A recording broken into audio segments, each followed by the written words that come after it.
தாய் தமிழ் உறவுகளுக்கு வணக்கம். நடிகர் சரத்குமார் வீட்டில் சோகம் என்ற தலைப்பில் இந்த காணொளியை நாம் காண்கிறோம். நடிகர் சரத்குமார் வீட்டில் சோகம் என்ற தலைப்பில் இந்த காணொளியை நாம் காண்கிறோம். பிரபல தமிழ் திரைப்பட நடிகர் சமத்துவ மக்கள் கட்சியை ஆரம்பித்தார்.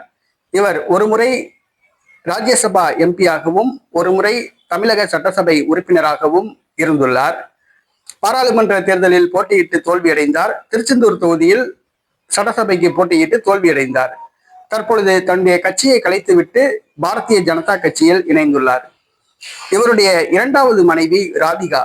ராதிகா அவர்களுடைய மூன்றாவது கணவர் தான் சரத்குமார். நடிகர் சரத்குமார் அவர்களுடைய இரண்டாவது மனைவியான ராதிகா அவர்களுடைய தாயார், அதாவது சரத்குமார் அவர்களுடைய மாமியார் நேற்று இரவு காலமானார். ராதிகா நிரோசா இவர்களின் தாயார் நேற்று இரவு காலமானார்.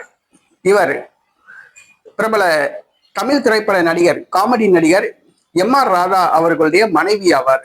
தன்னுடைய 84வது வயதில் வயது மூப்பால் நேற்று இரவு காலமானார். இன்று மாலை 5 மணிக்கு பெசன்ட் நகர் மயானத்தில் அவருடைய உடல் தகனம் செய்யப்படுகிறது.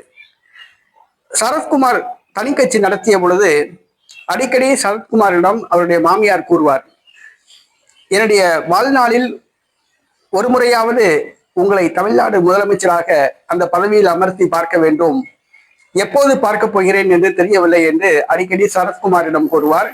சரத்குமார் அடிக்கடி இதை மேடைகளில் கூறுவார். ஆனால் சரத்குமார் அவருடைய மாமியாரின் கனவு நனவாகாமல் போய்விட்டது. ஆம், சரத்குமார் முதலமைச்சர் ஆவதை பார்க்காமலேயே அவருடைய மாமியார் நேற்று இரவு காலமானார். அவருடைய உடல் இன்று தகனம் செய்யப்படுகிறது.